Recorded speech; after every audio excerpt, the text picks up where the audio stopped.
ಭ್ರಷ್ಟಾಚಾರದ ಆರೋಪದ ಹಿನ್ನೆಲೆಯಲ್ಲಿ ಯೂಟ್ಯೂಬರ್ ಸಮೀರನ್ನ ವಶಕ್ಕೆ ಪಡೆಯುವಂತ ಸಾಧ್ಯತೆಗಳಿದೆ. ಬೆಂಗಳೂರಿನ ಸಮೀರ್ ಮನೆಯನ್ನ ಪೊಲೀಸರು ಸುತ್ತುವರೆದಿದ್ದಾರೆ. ಈ ಪ್ರಕರಣದಲ್ಲಿ ಗಮನಿಸ್ತಾ ಇದ್ದೀವಿ, ಒಂದ್ ಕಡೆ SIT ತನಿಖೆ ಆಗ್ತಾ ಇದೆ, ಮತ್ತೊಂದ್ ಕಡೆ ಇವತ್ತು ಬೆಳಗಿನ ಒಂದಿಷ್ಟು ಬೆಳವಣಿಗೆ ನೋಡಿದ್ವಿ. ಧರ್ಮಸ್ಥಳಕ್ಕೆ ನೇರವಾಗಿ ಇವತ್ತು ಮಹೇಶ್ ಶೆಟ್ಟಿ ತಿಮರೋಡಿ ಕೇಸ್ ಸಂಬಂಧ ಇಲ್ಲದೆ ಇದ್ರೂ ಕೂಡ ಹೋರಾಟದ ಮುಂಚೂಣಿಯಲ್ಲಿ ಅವರಿದ್ರು. ಇನ್ನೊಂದ್ ಕಡೆ ಸಮೀರ್ ದಿಢೀರ್ ಅಂತ ಹೇಳಿ ಅಂದ್ರೆ ರಾತ್ರೋರಾತ್ರಿ ಫೇಮಸ್ ಆದಂತ ಯೂಟ್ಯೂಬರ್ ಸಮೀರ್ ಧರ್ಮಸ್ಥಳದ ವಿಷಯವಾಗಿ ಈತನ ಎಕ್ಸ್ಪ್ಲನೇಷನ್ ಏನಿತ್ತು, ಜೊತೆಗೆ ಆ AI ವಿಡಿಯೋನ ಯೂಸ್ ಮಾಡಿಕೊಂಡು ಆತ ಹೇಳಿದಂತ ಕಂಟೆಂಟ್ ಏನಿತ್ತು, ಇದು ಸಾರ್ವಜನಿಕ ವಲಯದಲ್ಲಿ ಬಹಳ ಚರ್ಚೆಗೆ ಗ್ರಾಸ ಮಾಡಿಕೊಟ್ಟಿತ್ತು. ಅಂದ್ರೆ ಕಣ್ಣಿಗೆ ಕಟ್ಟೋ ರೀತಿಯಲ್ಲಿ ಒಂದು ಸಿನಿಮಾ ಕಥೆಯನ್ನ ಹೇಳುವಂತ ರೀತಿಯಲ್ಲಿ ಅಥವಾ ಒಂದು ಕ್ರೈಮ್ ಸ್ಟೋರಿಯನ್ನ ನರೇಟ್ ಮಾಡುವಂತ ರೀತಿಯಲ್ಲಿ ಈತ ಧರ್ಮಸ್ಥಳದ ಪ್ರಕರಣವನ್ನ ಎಕ್ಸ್ಪ್ಲೈನ್ ಮಾಡಿದ್ದ. ತುಂಬಾ ಜನ ಈ ವಿಡಿಯೋನ ನೋಡಿದ್ರು. ಈ ಬಗ್ಗೆ ಚರ್ಚೆ ಮತ್ತೆ ಮುನ್ನೆಲೆಗೆ ಬಂದಿತ್ತು. ಈತ ಯಾವುದೇ ಸಾಕ್ಷಿಗಳಿಲ್ಲದೆ ಅದು ಹೆಂಗೆ ಒಂದು ಕ್ಷೇತ್ರದ ಬಗ್ಗೆ ಕೆಲವೊಂದು ವ್ಯಕ್ತಿಗಳ ಬಗ್ಗೆ ಮಾತಾಡಿದ್ದ ಅಂತ ಹೇಳಿ ವಿರೋಧಗಳು ವ್ಯಕ್ತವಾಗಿತ್ತು. ಯೂಟ್ಯೂಬರ್ ಸಮೀರ್ ವಶಕ್ಕೆ ಪಡೆಯುವಂತಹ ಸಾಧ್ಯತೆ ಇದೆ.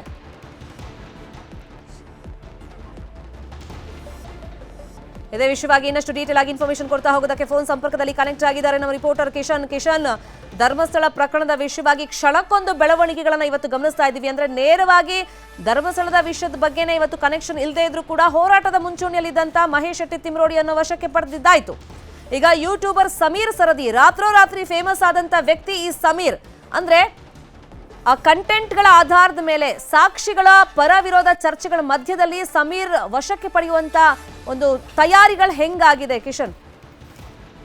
ಶರ್ಮಿತಾ, ಈಗಾಗಲೇ ಸಮೀರ್ ಅವರ ಮನೆ ಇರುವಂತದ್ದು ಬೆಂಗಳೂರಿನ ಬನ್ನೇರುಘಟ್ಟದಲ್ಲಿ. ಅವರ ಬಾಡಿಗೆ ಮನೆಗೆ ಪೊಲೀಸರು ಭೇಟಿ ನೀಡಿದ್ದಾರೆ. Dharmasthala police sub inspector Anand N ನೇತೃತ್ವದಲ್ಲಿ ಈಗ ಕಾರ್ಯಾಚರಣೆ ಆಗ್ತಾ ಇರುವಂತದ್ದು. ಸಮೀರ್ ಬಗ್ಗೆ ಈ ಹಿಂದೆ ಕೂಡ ಸಾಕಷ್ಟು ಆಕ್ರೋಶ ಕೂಡ ವ್ಯಕ್ತವಾಗಿತ್ತು. ಯಾಕಂದ್ರೆ AI ಮೂಲಕವಾಗಿ ವಿಡಿಯೋವನ್ನ ಸಮೀರ್ ಯೂಟ್ಯೂಬ್ ಚಾನಲ್ ಅಲ್ಲಿ ಹರಿಯಬಿಟ್ಟಿದ್ದ. ಕೋಟ್ಯಾಂತರ ಜನ ಇದನ್ನ ವೀಕ್ಷಣೆ ಮಾಡಿದ್ರು.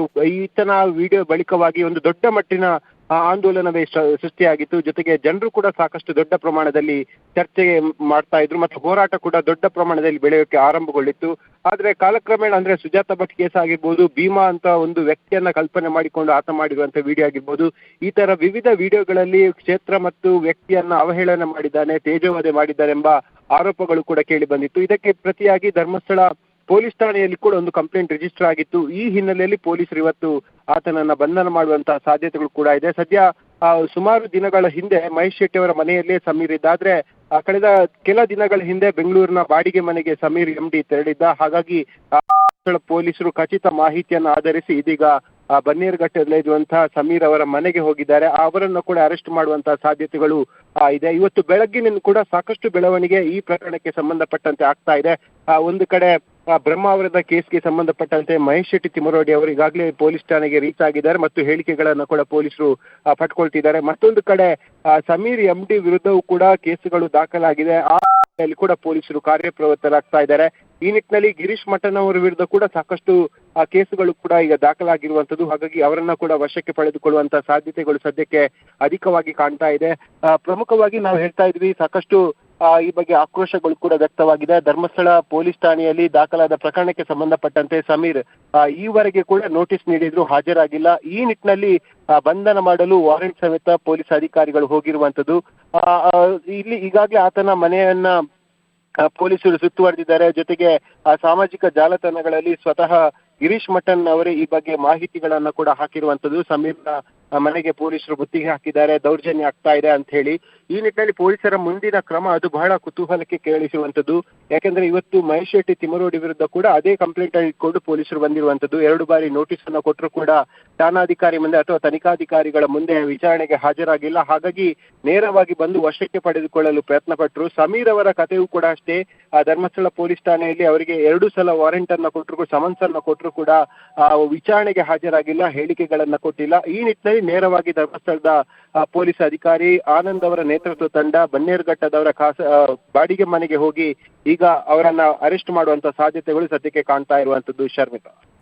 ಕಿಶನ್, ಈಗ ವಾರೆಂಟ್ ಇದೆಯಾ? ಮತ್ತೊಂದು ಪ್ರಶ್ನೆ, ದೂರು ಪೊಲೀಸರು ಈಗ ಸುಮಟೋ ಕೇಸ್ ಹಾಕೊಂಡಿದ್ದಾರಾ? ಯಾಕಂದ್ರೆ ಇತ್ತೀಚಿನ ದಿನಗಳಲ್ಲಿ ನೀವು ಹೇಳ್ದಂಗೆ ಧರ್ಮಸ್ಥಳದ ಒಂದು ಹೋರಾಟ ಸಾಕಷ್ಟು ವರ್ಷಗಳಿಂದ ನಡೀತಾ ಇದ್ರು ಕೂಡ ಈ ಸಮೀರ್ MD ಅನ್ನೋ ವ್ಯಕ್ತಿ ಯಾವಾಗ ವಿಡಿಯೋ ಮಾಡ್ತಾನೆ, AI ಮುಖಾಂತರ ವಿಡಿಯೋ ಮಾಡಿದಾಗ ಅದು ಸಾಕಷ್ಟು ಜನರ ಮನ ಮುಟ್ಟುತ್ತೆ. ಅಂದ್ರೆ ಅದರ ತೀವ್ರತೆ ಜಾಸ್ತಿ ಆಗ್ತಾ ಹೋಗುತ್ತೆ, ಸ್ವರೂಪಗಳು ಬೇರೆ ಬೇರೆ ಪಡ್ಕೊಳ್ತಾ ಹೋಗುತ್ತೆ.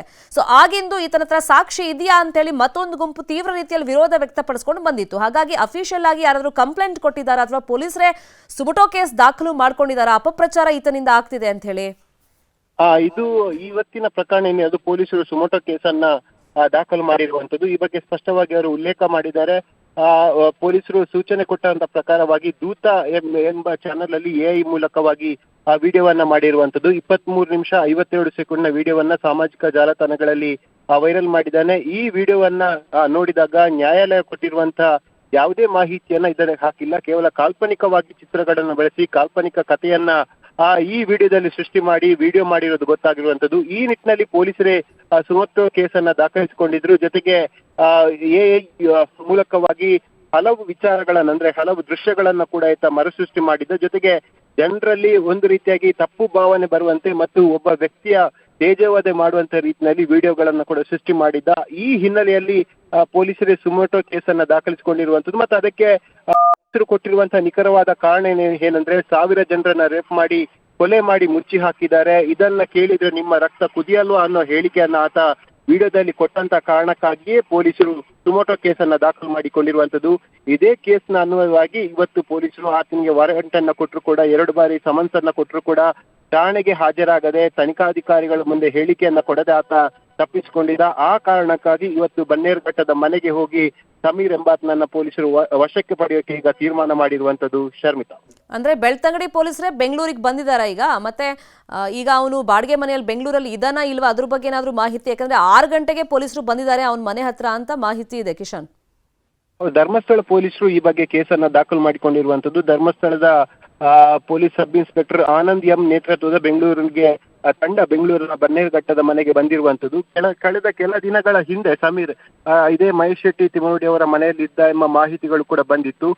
ಈ ವೇಳೆಯೇ ಪೊಲೀಸರು ಆತನಿಗೆ ಒಂದು ಸಮನ್ಸ್ ಅನ್ನ ಕೊಟ್ಟಿದ್ರು. 2 ಬಾರಿ ಸಮನ್ಸ್ ಅನ್ನ ಕೊಟ್ಟಿದ್ರು. ಠಾಣೆಗೆ ಹಾಜರಾಗಬೇಕು, ತನಿಖಾಧಿಕಾರಿಗಳ ಮುಂದೆ ಹೇಳಿಕೆಯನ್ನ ಕೊಡ್ಬೇಕಂತ ಹೇಳಿ. ಆದ್ರೆ ಆತ ಕೊಟ್ಟಿಲ್ಲ.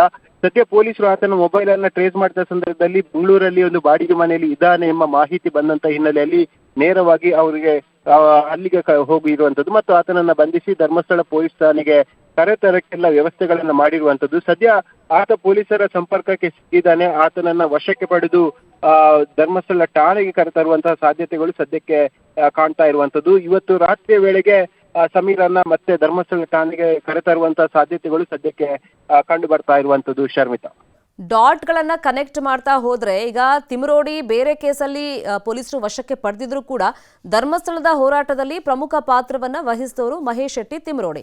ಮತ್ತೆ ಈ ಸಮೀರ್ ಅನ್ನೋ ವ್ಯಕ್ತಿ ಕೂಡ ಮುನ್ನೆಲೆಗೆ ಬಂದಾಗ ಅಂದ್ರೆ ಆ ವಿಡಿಯೋ ಮಾಡಿ ಹರಿಬಿಟ್ಟಂತ ಸಂದರ್ಭದಲ್ಲಿ ಈತನು ಫೇಮಸ್ ಆಗ್ಬಿಡ್ತಾನೆ. ಅಂದ್ರೆ ಇವರೆಲ್ಲ ಒಂದು ಟೀಮ್ ಆಗ್ಬಿಡ್ತಾರೆ. ಈ ಟೀಮ್ನಿಂದ ಅಪಪ್ರಚಾರದ ಕೆಲಸ ನಿರಂತರವಾಗಿ ನಡೆಯೋಕ್ ಶುರುವಾಯಿತು ಅಂತೆಲ್ಲ ಏನ್ ಚರ್ಚೆಗಳಿದೆ. ಹಾಗಾಗಿ ಇವ್ರನ್ನೆಲ್ಲ ಈ ಕೇಸಲ್ಲಿ ಒಟ್ಟಿಗೆ ಕೂರಿಸಿ ವಿಚಾರಣೆ ಮಾಡುವಂತ ಸಾಧ್ಯತೆಗಳು ಮುಂದಿನ ದಿನಗಳಲ್ಲಿ. ಕಿಶನ್, ಸಂಜೆ ಈ ಬಗ್ಗೆ ಈ ಸಾಧ್ಯತೆಗಳನ್ನ ನಾವು ಅಲ್ಲೆಗಳು ಅಂತ ಇಲ್ಲ. ಯಾಕೆಂದ್ರೆ ನಿನ್ನೆ ತನಕ ಕೂಡ ಇಂತಹ ಯಾವುದೇ ಪ್ರಕ್ರಿಯೆಗಳು ಪೊಲೀಸಲ್ಲಿ ನಡೆಯಿಲ್ಲ. ಇವತ್ತು ಅರೆಸ್ಟ್ ಆಗತ್ತೆ, ಜೊತೆಗೆ ಸಮೀರ್ನ ಅರೆಸ್ಟಿಗೆ ಪೊಲೀಸರು ಪ್ಲಾನ್ ಅನ್ನ ಮಾಡಿದ್ದಾರೆ ಅಂತ ಯಾವುದೇ ಪ್ರಕ್ರಿಯೆಗಳು ನಡೆಯಿಲ್ಲ. ಇದು ರಾತ್ರೋರಾತ್ರಿ ಆದಂತ ಪ್ರಕ್ರಿಯೆ. ಜೊತೆಗೆ ಇವತ್ತು ಬೆಳಗ್ಗೆ 9 ಗಂಟೆ ವೇಳೆಗೆ ಬ್ರಹ್ಮಾವರ ಠಾಣೆಗೆ ಬಂದು ಮಹೇಶ್ ಶೆಟ್ಟಿ ತಿಮರೋಡಿ ಅವರು ಹೇಳಿಕೆ ಕೊಡ್ಬೇಕು ಅನ್ನೋದನ್ನ ಹೇಳಿದ್ರು. ಆದ್ರೆ ನಿನ್ನೆ ಮಹೇಶ್ ಶೆಟ್ಟಿ ತಿಮರೋಡಿ ಅವರಿಗೆ ಹಿಂಬರ ಮೂಲಕವಾಗಿ ಒಂದು ಸ್ಪಷ್ಟನೆ ಕೊಟ್ಟಿದ್ರು. 15 ದಿನದ ಒಳಗಾಗಿ ನಾನು ಬ್ರಹ್ಮಾವರ ಸ್ಟೇಷನ್ಗೆ ಬರ್ತೇನೆ ಅಂತ ಹೇಳಿ. ಆದ್ರೆ ಪೊಲೀಸರು ಇವತ್ತು ಬೆಳಗ್ಗೆ 10:30 11 ಗಂಟೆ ವೇಳೆಗೆ ತಿಮರೋಡಿ ಅವರ ಮನೆಗೆ ಬಂದ್ರು.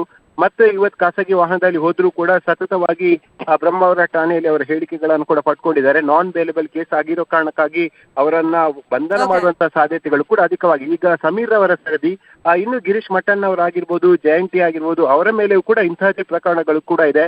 ಮುಂದಿನ ದಿನಗಳಲ್ಲಿ ಪೊಲೀಸರು ಅವರನ್ನ ಕೂಡ ವಶಕ್ಕೆ ಪಡೆಯುವಂತಹ ಸಾಧ್ಯತೆಗಳು ಸದ್ಯಕ್ಕೆ ಕಂಡು ಬರ್ತಾ ಇರುವಂತದ್ದು. ಶರ್ಮಿತಾ, ನೋಡೋಣ ಮುಂದಿನ ಬೆಳವಣಿಗೆ. Thank you so much Kishan, ಈ ಕ್ಷಣದ ಮಾಹಿತಿಯನ್ನು ಕೊಡೋದಕ್ಕೆ. ಸದ್ಯಕ್ಕೆ ಬೆಂಗಳೂರಿನಲ್ಲಿ ಏನಾಗ್ತಾ ಇದೆ ಈ ಬಗ್ಗೆ ಲೇಟೆಸ್ಟ್ ಮಾಹಿತಿಯನ್ನು ಕೊಡೋದಕ್ಕೆ ಸಂಪರ್ಕ ಸಂಪರ್ಕದಲ್ಲಿ ಸಿಕ್ಕಿದ್ದಾರೆ ನಮ್ಮ ರಿಪೋರ್ಟರ್ ಆಶಿಕ್. ಮಹತ್ವದ ಬೆಳವಣಿಗೆಗಳು ಇವತ್ತು ಬೆಳಗ್ಗೆಯಿಂದ ಗಮನಿಸ್ತಾ ಇದ್ದೀವಿ. ಧರ್ಮಸ್ಥಳ ಕೇಸ್ ವಿಷಯವಾಗಿ ಅಂದ್ರೆ ತಿಮರೋಡಿ ಬೇರೆ ವಿಷಯಕ್ಕೆ ಅರೆಸ್ಟ್ ಆಗಿದ್ರು ಕೂಡ ಡಾಟ್ ಕನೆಕ್ಟ್ ಮಾಡಿದ್ರೆ ಧರ್ಮಸ್ಥಳ ರಿಲೇಟ್ ಆಗೇ ಆಗುತ್ತೆ. ಇನ್ನೊಂದ್ ಕಡೆ ಸಮೀರ್ ಏಕಾಏಕಿ ಫೇಮಸ್ ಆದಂತ ವ್ಯಕ್ತಿ ಧರ್ಮಸ್ಥಳದ ವಿಷಯವಾಗಿನೇ ಒಂದಿಷ್ಟು ಜನರ ಹೆಸರನ್ನ ಹೇಳ್ಕೊಂಡು AI ವಿಡಿಯೋ ಮಾಡಿ ಫೇಮಸ್ ಆಗ್ತಾನೆ. ಪೊಲೀಸರು ಸುಮಟೋ ಕೇಸ್ ದಾಖಲು ಮಾಡ್ಕೊಂಡಿದ್ದಾರೆ. ಈಗ ಸಮೀರ್ ಬೆಂಗಳೂರಲ್ಲಿ ಇದಾನ. ಅದೇ ರೀತಿ 6 ಗಂಟೆಗೆ ಪೊಲೀಸರಲ್ಲಿ ಬಂದಿದ್ದಾರೆ. ಕೋರ್ಟ್ ಆದೇಶದ ಪ್ರತಿಗೋಸ್ಕರ ಕಾಯ್ತಾ ಇದ್ರು. ಈ ಕೈ ಸೇರಿದೆಯಂತೆ. ಮುಂದಿನ ಬೆಳವಣಿಗೆ ಬಗ್ಗೆ ಏನ್ ಮಾಹಿತಿ ಸಿಗ್ತಾ ಇದೆ ಆಶಿಕ್? ನೀವೆಲ್ಲಿದ್ದೀರಾ? ಶರ್ಮಿತಾ, ಖಂಡಿತ ಅಂದ್ರೆ ಈ ಒಂದು ಧರ್ಮಸ್ಥಳದ ನೂರಾರು ಶವಗಳನ್ನು ಹೂತಿಟ್ಟಿರುವಂತ ಪ್ರಕರಣ ಒಂದ್ ಕಡೆ SIT ಇಂದ ತನಿಖೆ ಆಗ್ತಾ ಇದೆ. ಅನಾಮಿಕ ವ್ಯಕ್ತಿ ಏನು ಆ ಸ್ಥಳ ಮಾಜರು ಮಾಡಿ ಗುಂಡಿ ಅಗಿಯುವಂತ ಕೆಲಸಗಳು ಇಷ್ಟು ದಿನ ಏನ್ ನಡೀತು, ಇದೀಗ ಅದರ ಮತ್ತೊಂದು ಆಂಗಲ್ ನಲ್ಲಿ ಕೂಡ ತನಿಖೆ ನಡೆಯುತ್ತಾ ಅನ್ನುವಂತ ಒಂದು ಪ್ರಶ್ನೆ ಮೂಡ್ತಾ ಇರುವಂತದ್ದು. ಒಂದ್ ಕಡೆಯಿಂದ ಈ ಒಂದು ಅಂದ್ರೆ ಈ ಒಂದು ಸೌಜನ್ಯ ಪ್ರಕರಣ ಆಗಿರ್ಬೋದು, ಒಟ್ಟಾರೆ ಧರ್ಮಸ್ಥಳ ನಡೀತಾ ಇರುವಂತ ಈ ಒಂದು ಪ್ರಕರಣದಲ್ಲಿ ಹೋರಾಟದ ಮುನ್ನೆಲೆಯಲ್ಲಿ ಕಂಡು ಬಂದಂತಹ ಮಹೇಶ್ ಶೆಟ್ಟಿ ತಿಮರೋಡಿ ಆಗಿರ್ಬೋದು, ಜೊತೆಗೆ ಇತ್ತೀಚೆಗಷ್ಟೇ ಒಂದು ಪ್ರಕರಣವನ್ನ ಸಾಮಾಜಿಕ ಜಾಲತಾಣಗಳಲ್ಲಿ ಒಂದು ವಿಡಿಯೋಗಳನ್ನ ಮಾಡುವ ಮೂಲಕವಾಗಿ ಹರಿಬಿಟ್ಟು ಒಂದು ಫೇಮಸ್ ಆಗಿದ್ದಂತಹ ಏನು ಸಮೀರ್ MD ಅನ್ನುವಂತ ಯುವಕನನ್ನು ಕೂಡ ಇದೀಗ ಪೊಲೀಸರು ಇನ್ನೇನು ಕೆಲವೇ ಕ್ಷಣಗಳಲ್ಲಿ ಏನು ವಶಕ್ಕೆ ಪಡಿತಾರೆ. ವಶಕ್ಕೆ ಪಡೆದು ಈ ಒಂದು ಪ್ರಕರಣದಲ್ಲಿ ಆತ ಯಾವ ರೀತಿಯಾಗಿ ಮಾಹಿತಿಯನ್ನ ಕಲೆ ಹಾಕ್ತಾ, ಆತನ ಬಳಿ ಇರುವಂತ ಮಾಹಿತಿ ಏನು ಅನ್ನುವಂಥದ್ರ ಬಗ್ಗೆ ವಿಚಾರಣೆಯನ್ನು ಕೂಡ ಮಾಡ್ತಾರೆ. ಇವತ್ತು ಬೆಳಿಗ್ಗೆ 6 ಗಂಟೆಯಿಂದನೂ ಕೂಡ ಬೆಳ್ತಂಗಡಿಯಿಂದ ಪೊಲೀಸರು ಬನ್ನೇರುಘಟ್ಟದ ಬಳಿ ಇರುವಂತ ಆತನ ಬಾಡಿಗೆ ನಿವಾಸದ ಮುಂದೆ ನಿಂತಿದ್ದಾರೆ. ಅವರಿಗೆ ಕೋರ್ಟ್ ನಿಂದ ಒಂದು ಆದೇಶದ ಪ್ರತಿಗೋಸ್ಕರ ಅವರು ಕಾಯ್ತಾ ಇದ್ರು. ಈಗ ಅದು ಸದ್ಯಕ್ಕೆ ಬೆಳ್ತಂಗಡಿ ಪೊಲೀಸರ ಕೈ ಸೇರಿರುವಂತದ್ದು. ಹೀಗಾಗಿ ಇನ್ನೇನು ಕೆಲವೇ ಕ್ಷಣಗಳ ಅನ್ನುವಂತ ಯೂಟ್ಯೂಬರ್ ಅನ್ನು ಕೂಡ ವಶಕ್ಕೆ ಪಡಿತಾರೆ. ವಶಕ್ಕೆ ಪಡೆದು ನೇರವಾಗಿ ಆ ಬೆಳ್ತಂಗಡಿ ಪೊಲೀಸ್ ಒಂದ್ ಕಡೆಯಿಂದ ತಿಮರೋಡಿ ವಿಚಾರಣೆಗೆ ಒಳಪಡ್ತಾ ಇದ್ದಾರೆ. ಅದು ಪ್ರಕರಣ ಬೇರೆ ಇರ್ಬೋದು, ನೀವು ಹೇಳ್ದ ಹಾಗೆ. ಆದ್ರೆ ಒಟ್ಟಾರೆ ಇವರೆಲ್ಲರೂ ಕೂಡ ಏನು ಸೌಜನ್ಯ ಪ್ರಕರಣ ಇರ್ಬೋದು ಅಥವಾ ಈ ಧರ್ಮಸ್ಥಳದಲ್ಲಿ ನೂರಾರು ಶವಗಳನ್ನು ಹೂತಿಟ್ಟಿರುವಂತ ಪ್ರಕರಣದಲ್ಲಿ ಅವರೇನು ಹೋರಾಟವನ್ನ ಮಾಡ್ತಾ ಇದ್ರು, ಆ ಹೋರಾಟದ ಮುಂಚೂಣಿಯಲ್ಲಿ ಕಂಡು ಬಂದಂತಹ ನಾಯಕರು. ಹೀಗಾಗಿ ಇವರೆಲ್ಲರೂ ಕೂಡ ಈ ಒಂದು ಪ್ರಕರಣದಲ್ಲಿ ಇವರ ಬಳಿ ಏನು ಮಾಹಿತಿ ಇದೆ ಅನ್ನುವಂಥದ್ದನ್ನ ಕಲೆ ಹಾಕೋದಕ್ಕೆ ಪೊಲೀಸರು ಮುಂದಾಗ್ತಾ ಇರುವಂತದ್ದು. ಮತ್ತೊಂದ್ ಕಡೆಯಿಂದ ಧರ್ಮಸ್ಥಳದ ವಿರುದ್ಧವೂ ಕೂಡ ಷಡ್ಯಂತ್ರ ನಡೀತಾ ಇದೆ. ಇದು ಅನಾಮಿಕ ವ್ಯಕ್ತಿ ಆತ ಬಂದು ಏನು ಇದೀಗ ಮಾಹಿತಿಯನ್ನ ಕೊಟ್ಟಿದ್ದಾನೆ, ಸ್ಥಳ ಮಾಜರ್ ನಡೀತಾ ಇದೆ, ಗುಂಡಿ ಆಗುವಂತ ಕೆಲಸ ನಡೆದಿತ್ತು. ಇದೆಲ್ಲವೂ ಕೂಡ ಒಂದು ಪಿತೂರಿ ಷಡ್ಯಂತ್ರದಿಂದ ನಡೆದಿರುವಂತದ್ದು ಅನ್ನುವಂಥದ್ದನ್ನು ಈಗಾಗಲೇ ಒಂದಿಷ್ಟು ಮತ್ತೆ ಧರ್ಮಸ್ಥಳದ ಪರ ಆಗಿರುವಂತ ಹೋರಾಟಗಾರರು ಮಾಡ್ತಾ ಇರುವಂತದ್ದು. ಇದರಲ್ಲಿ ಏನಾದ್ರೂ ಹುರುಳಿದೆಯಾ, ಸತ್ಯಾಂಶ ಇದೆಯಾ, ಸತ್ಯಾಸತ್ಯತೆ ಇದೆಯಾ ಅನ್ನೋದ್ರ ಬಗ್ಗೆ ಇದೀಗ ಈ ದಿಕ್ಕಿನಲ್ಲೂ ಕೂಡ ತನಿಖೆಯನ್ನ ಮಾಡೋದಕ್ಕೆ ಮುಂದಾಗ್ತಾ ಇರುವಂತದ್ದು. ಶರ್ಮಿತ್, ಈಗ ಸಮೀರ್ ವಿಡಿಯೋ ಮಾಡ್ತಾನೆ, ದಿಢೀರ್ ಅಂತ ಫೇಮಸ್ ಆಗ್ತಾನೆ. ಇವರೊಂದು ಟೀಮ್ ಮಾಡ್ಕೊಂಡ್ಬಿಟ್ಟಿದ್ದಾರೆ ಈಗ ತಿಮರೋಡಿ ಜೊತೆಗೆ ಸೇರ್ಕೊಂಡು ಅಂತೇಳಿ. ಮತ್ತೊಂದು ಟೀಮ್ ಗಂಭೀರವಾದಂತ ಆರೋಪಗಳನ್ನ ಮಾಡ್ತಾ ಇತ್ತು. ಫಂಡಿಂಗ್ ಬಗ್ಗೆನೂ ಕೂಡ ಒಂದಿಷ್ಟು ಪ್ರಶ್ನೆಗಳು ಉದ್ಭವವಾಗಿತ್ತು. ಯಾರು ಇವ್ರಿಗೆ ದುಡ್ಡು ಕೊಡ್ತಿದ್ದಾರೆ, ವಿದೇಶಗಳಿಂದ ಏನಾದ್ರೂ ಇವ್ರಿಗೆ ದುಡ್ಡು ಬರ್ತಾ ಇದೆಯಾ, ಒಂದು ಕ್ಷೇತ್ರದ ಬಗ್ಗೆ ಮಾತನಾಡೋದಕ್ಕೆ, ಇಂಥದ್ದೆಲ್ಲ ಚರ್ಚೆಗಳ ಮಧ್ಯದಲ್ಲಿ ಈಗ ಸಮೀರನ್ನ ವಶಕ್ಕೆ ಪಡಿತಾರ, ಅರೆಸ್ಟ್ ಮಾಡ್ತಾರಾ ಅಂತ ಒಂದು ಪ್ರಶ್ನೆ ಆದ್ರೆ, ಈಗ ಸೀದಾ ಅವ್ರನ್ನ ಧರ್ಮಸ್ಥಳ ಠಾಣೆಗೆ ಕರ್ಕೊಂಡು ಹೋಗ್ತಾರ. ಸದ್ಯಕ್ಕೆ ಏನ್ ಮಾಹಿತಿ ಸಿಗ್ತಾ ಇದೆ ಆಶಿಕ್? ಸದ್ಯಕ್ಕೆ ಬೆಳ್ತಂಗಡಿ ಪೊಲೀಸರು ಬನ್ನೇರುಘಟ್ಟ ಸಮೀರ್ MD ವಾಸವಿರುವಂತ ಬಾಡಿಗೆ ಮನೆ ಮುಂದೆ ಬೆಳಿಗ್ಗೆಯಿಂದನೂ ಕೂಡ ಕಾಯ್ತಾ ಇದ್ದಾರೆ. ಕೋರ್ಟ್ ನಿಂದ ಒಂದು ಆದೇಶ ಪ್ರತಿ ಬರಬೇಕಿತ್ತು. ಈಗಾಗಲೇ ಅದು ಪೊಲೀಸರ ಕೈ ಸೇರಿರುವಂತದ್ದು. ಇನ್ನು ಕೆಲವೇ ಕ್ಷಣಗಳಲ್ಲಿ ಆತನ ವಶಕ್ಕೆ ಪಡೆದು ನೇರವಾಗಿ ಧರ್ಮಸ್ಥಳ ಅಂದ್ರೆ ಬೆಳ್ತಂಗಡಿಗೆ ಕರೆದುಕೊಂಡು ಹೋಗುವಂತ ಪ್ರಕ್ರಿಯೆ ಕೂಡ ಚಾಲನೆಗಾಗುತ್ತೆ. ಈಗಾಗಲೇ ನೀವು ಹೇಳಿದ್ರೆ ಒಂದ್ ಕಡೆಯಿಂದ ಬಿಜೆಪಿ ಮುಖಂಡರಿರ್ಬೋದು, ಹಿಂದೂ ಪರ ಸಂಘಟನೆಗಳಿರ್ಬೋದು, ಮತ್ತೆ ಏನು ಧರ್ಮಸ್ಥಳ ಪುಣ್ಯಕ್ಷೇತ್ರ ಸಮಿತಿ ಸಂರಕ್ಷಣಾ ಸಮಿತಿ ಅಂತ ಒಂದು ಸಂಘಟನೆಯೂ ಕೂಡ ಏನು ಹುಟ್ಕೊಂಡಿದೆ, ಅವರು ಕೂಡ ನೇರವಾಗಿ ಆರೋಪವನ್ನ ಮಾಡ್ತಾ ಇರುವಂತದ್ದು. ಇದು ನಮ್ಮ ಊರಿನ ಮತ್ತು ನಮ್ಮ ಆ ದೇವಸ್ಥಾನದ ಹೆಸರನ್ನ ಕೆಡಿಸೋದಕ್ಕೆ ನಡೀತಾ ಇರುವಂತ ಒಂದು ರಾಷ್ಟ್ರೀಯವಾಗಿ ಕೂಡ ಫಂಡಿಂಗ್ ಆಗುವಂತಂದ್ರೆ ಹಣಕಾಸಿನ ಆರ್ಥಿಕ ಬಲವನ್ನು ಕೂಡ ತುಂಬಲಾಗ್ತಾ ಇದೆ. ಈ ಹಿನ್ನೆಲೆಯಲ್ಲಿ ನಿನ್ನೆಯೂ ಕೂಡ ಬೆಂಗಳೂರಿನ ಹಿಂದೂ ಪರ ಹೋರಾಟಗಾರ ಇಡಿಗೆ ಕೊಟ್ಟಿರುವಂತದ್ದು. ಮತ್ತೊಂದ್ ಕಡೆಯಿಂದ ಬಿಜೆಪಿ ಮುಖಂಡರು ಕೂಡ ಏನು ಕೋಟ ಶ್ರೀನಿವಾಸ್ ಪೂಜೆ ಅವರು ಕೂಡ ನೇರವಾಗಿ ಅಮಿತ್ ಶಾಗೆ ಪತ್ರ ಬರೆದಿರುವಂತದ್ದು. ಹೀಗೆ ಎಲ್ಲಾ ಕಡೆಯಿಂದನೂ ಕೂಡ ಆರೋಪಗಳು ಕೇಳಿ ಬಂದಂತ ಹಿನ್ನೆಲೆಯಲ್ಲಿ ಇದರಲ್ಲಿ ಏನಾದ್ರು ಹುರುಳಿದೆಯಾ ಅನ್ನುವಂಥದ್ರ ಬಗ್ಗೆ ಇದೀಗ ತನಿಖೆ ಮಾಡೋದಕ್ಕೆ ಮುಂದಾಗ್ತಾ ಇರುವಂತದ್ದು. ಶರ್ಮಿತಾ, ಆಶಿಕ್, ಈಗ ಬೇರೆ ಪ್ರಕರಣ ಆದ್ರೂ ಕೂಡ ಒನ್ಸ್ ಅಗೇನ್ ತಿಮರೋಡಿ ಅವರಿಗೆ ಕೊಟ್ಟಂತ ಸಮನ್ಸ್ ಬಗ್ಗೆನೇ ಮಾತಾಡೋದಾದ್ರೆ 2 ಸತಿ ಕೊಟ್ಟಿದ್ದಾರೆ ನೋಟಿಸ್. ಅವ್ರು 15 ದಿನ ಟೈಮ್ ಕೇಳಿದ್ರು, ಸರಿಯಾಗಿ ಉತ್ತರ ಕೊಟ್ಟಿರಲಿಲ್ಲ. ಪುನರಾವರ್ತಿತ ಆರೋಪಿ, ಪ್ರಚೋದನೆ, ಅಪಪ್ರಚಾರದ ಹಿನ್ನೆಲೆಯಲ್ಲಿ ಅವರನ್ನ ವಶಕ್ಕೆ ಪಡೆದಿದ್ದಾರೆ. ಈಗ ಸಮೀರ್ ಕೇಸಲ್ಲಿ ಎಷ್ಟು ನೋಟಿಸ್ ಅನ್ನ ಈ ವ್ಯಕ್ತಿ ಕೊಟ್ಟಿದ್ರು, ಈತ ಯಾಕೆ ಅಟೆಂಡ್ ಆಗಿಲ್ಲ, ಅದ್ರ ಬಗ್ಗೆ ಏನಾದ್ರು ಪೊಲೀಸರ ಕಡೆಯಿಂದ ಮಾಹಿತಿ? ಶರ್ಮಿತಾ, ಇದುವರೆಗೂ ಕೂಡ ಅದ್ರ ಬಗ್ಗೆ ಮಾಹಿತಿ ಇನ್ನೂ ಕೂಡ ಲಭ್ಯವಾಗಿಲ್ಲ. ಆದ್ರೆ ಬೆಳಿಗ್ಗೆಯಿಂದ ಬಂದು ಕಾಯ್ತಾ ಇದ್ದಾರೆ, ವಶಕ್ಕೆ ಪಡಿತಾ ಇದ್ದಾರೆ ಅನ್ನುವಂತ ಮಾಹಿತಿ ಮಾತ್ರ ಲಭ್ಯ ಆಗ್ತಾ ಇರುವಂತದ್ದು. ಖುದ್ದಾಗಿ ಸಮೀರ್ ಮೇಲೆ ಇರುವಂತ ಆರೋಪ ಏನು, ಯಾವ ಕೇಸ್ ಏನಾದ್ರು ದಾಖಲಿಸಿದ್ರೆ ಯಾವ ಆರೋಪದಡಿ ಕೇಸನ್ನ ದಾಖಲಿಸುವಂತದ್ದು? ಇದು ಸುಮೋಟೋ ಕೇಸ್ ಅಂತ ಹೇಳಲಾಗ್ತಾ ಇದೆ. ಹಾಗಿದ್ರೆ ಆ ಪೊಲೀಸರು ಯಾವ ಒಂದು ಆರೋಪದ ಅಥವಾ ಯಾವ ಅನುಮಾನದ ಮೇಲೆ ಕೇಸನ್ನ ದಾಖಲಿಸಿಕೊಂಡಿದ್ದಾರೆ ಅನ್ನೋದ್ರ ಬಗ್ಗೆ ಇನ್ನಷ್ಟೇ ಮಾಹಿತಿಗಳು ಹೊರಬರಬೇಕಾಗಿರುವಂತದ್ದು ಶರ್ಮಿತಾ. ನೋಡೋಣ ಮುಂದಿನ ಬೆಳವಣಿಗೆ ಏನಾಗುತ್ತೆ ಅಂತ. ಥ್ಯಾಂಕ್ ಯು ಆಶಿಕ್, ಈ ಕ್ಷಣದ ಮಾಹಿತಿಯನ್ನು ಕೊಟ್ಟಿದ್ದಕ್ಕೆ. ಯೂಟ್ಯೂಬರ್ ಸಮೀರ್ನನ್ನ ಕೆಲವೇ ಕ್ಷಣದಲ್ಲಿ ಬಂಧಿಸುವಂತಹ ಸಾಧ್ಯತೆಗಳಿದೆ ಅಪಪ್ರಚಾರದ ಹಿನ್ನೆಲೆಯಲ್ಲಿ. ಯಾಕಂದ್ರೆ ಈತ ಧರ್ಮಸ್ಥಳದ ಬಗ್ಗೆ ಮಾಡಿದಂತ ಒಂದು AI ವಿಡಿಯೋ ಏನಿತ್ತು, ಕೋಟ್ಯಾಂತರ ವ್ಯೂಸ್ ಅನ್ನ ಪಡ್ಕೊಂಡಿತ್ತು ಜನ. ಸೊ ಇದನ್ನ ಮುಗಿಬಿದ್ದು ನೋಡಿದ್ರು ಈ ವಿಡಿಯೋವನ್ನ. ಅಂದ್ರೆ ಒಂದು ಸಿನಿಮಾ ನರೇಟ್ ಮಾಡಿದಂತ ರೀತಿಯಲ್ಲಿ, ಕ್ರೈಮ್ ಸ್ಟೋರಿಯನ್ನ ಹೇಳಿದಂತ ರೀತಿಯಲ್ಲಿ ಆ ಪ್ರಕರಣದ ಬಗ್ಗೆ ಆತ AI ವಿಡಿಯೋ ಮುಖೇನ ಹೇಳಿದ್ದ.